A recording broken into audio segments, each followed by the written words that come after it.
Banangɔrɔ ye Segu dafɛ dugu ye min ni kilomètre 10 bɔyanko bɛ ani Segu cɛ marakala sira kan. Yen duguden fanba ye ba tɔnɔbɔbaw ye. Banangɔrɔ muso fanba ka baara ye kara tɛrɛmɛni ye. U caman y'a sɔrɔ u bɛnbaw fɛ. Fatumata Cɛntayo dɔ ye min bɛ ɲɛfɔli kɛ an ye kara dilan in kan. Baara in na a bɛ san 40 bɔ. An musow de bɛ dukunu kɔnɔ ka fara ɲɔgɔn kan ka dukunuba kelen kɔnɔ ka taa kan bɔgɔbolo fɛ ka n'an sigi a kan k'a dɛrɛmɛ. An y'a fɔlɔ de kɛ an ka mɔgɔkɔrɔba fɔlɔ an yɛrɛ bɔra tilebe de fɛ. An ka maakɔrɔkɔrɔw de y'a daminɛ. An n'an ka cɛkɔrɔbaw de bɛ taa sigi bɔgɔbolo fɛ. Ala y'a kan an ka mɔgɔkɔrɔbaw y'o ɲɛɲini fo ka n'a dɛrɛmɛni ɲɛ sɔrɔ. U bɛ taa n'a ye sugu kɔnɔ u bɛ dɔɔni sɔrɔ a la. Kaba a bɛ feere dɔrɔmɛ 40 ka n'a b'o ra k'a kɛ 30 ye. Bi kɔni an ka sɛgɛn bɔra kɔnɔ kosɛbɛ. Sitan Tomota fana ye Banangɔrɔ kara daba ye min b'a fɔ an ye k'olu ka san baara bɛɛ bɛnnen don kara dilan in ma. Saa kɔnɔ de y'an ka baara ye. An bɛ taa kungo de kɔnɔ k'a dɔgɔkun kelen tile 15 ka to kɛ kungo kɔnɔ ka o ka n'o bila yan nɔ. N'an waati mana se an b'an sigi de kan k'a data nɔ k'a feere. An ka denmisɛnninw olu ka fɛɛrɛ bɔ baara cɛw ka dɛmɛ baara an ka fɛn bɛɛ nin baara in de la. Nin baara ye ɲɔgɔn dafa ye cɛw ni musow cɛ. Isiyaka Kɔnta ale ye Banangɔrɔ gatigi ye min b'o sɛbɛntiya. An kɔni n'u cɛ bɛn de bɛ wa n'a waati sera fana an fana b'u dɛmɛ na u ka taa kana. U b'an dɛmɛ fana u bɛ wari minnu sɔrɔ a bɛ di anw cɛw de ma.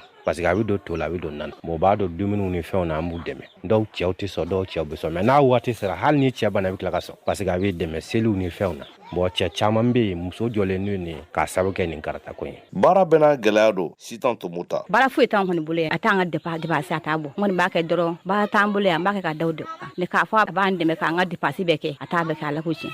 Sisan kɔni bɛ nin da yaw ni baara filɛ nin ye a kɛbaa de ka ca a feere b'a ye minnu b'a kɛ n'a fɔra k'an bɛ k'a feere nafa bɛ sɔrɔ o la wa b'a kɛ kun ye nafa de kama ye an kɔni b'a da yan nɔ mɔgɔ bɛ sɔrɔ dugu kɔnɔ yan nɔ a dali ma nɔgɔ olu ma olu b'a san bolo ka n'a ye yɔrɔ la ka taa feere yen. Gɛlɛya caman bɛ kara tɛrɛmɛni na a kɛbaaw bolo Fatumata Cɛnta b'o dɔw fɔ an ye. Ni ne yɛrɛ kɔni ko b'a dilan tile kɔnɔ n bɛ den 7 dilan a la gɛlɛya belebeleba de b'a kɔnɔ an fɛ yan Banangɔrɔ baara yɛrɛ de ka dɔgɔ an bɛ don kurun min kɔnɔ ka taa o bɛɛ sara ye an bɛ taa bin kan a tuuru kelen muso kelen kelen kun 5000 6000 e bɛ tila k'a don kurun baara k'o sara bɔ 5000 5000 n'i ye kɔnɔbara ta i k'i sigi nin fɛn kan ka tile k'a data den fitinin b'i bolo i k'i sigi nin kan k'a data hali ni man kɛnɛ i bɛ sigi de i b'a da i bɛ o sɛgɛn ban nka hali ni fiɲɛ b'i ci. Ni muso ninnu y'a jira k'a fɔ u mago bɛ dɛmɛ na waasa k'u ka nin baara yakubaya u bolo Fatumata Cɛnta bɛ wele kɛ o ko la.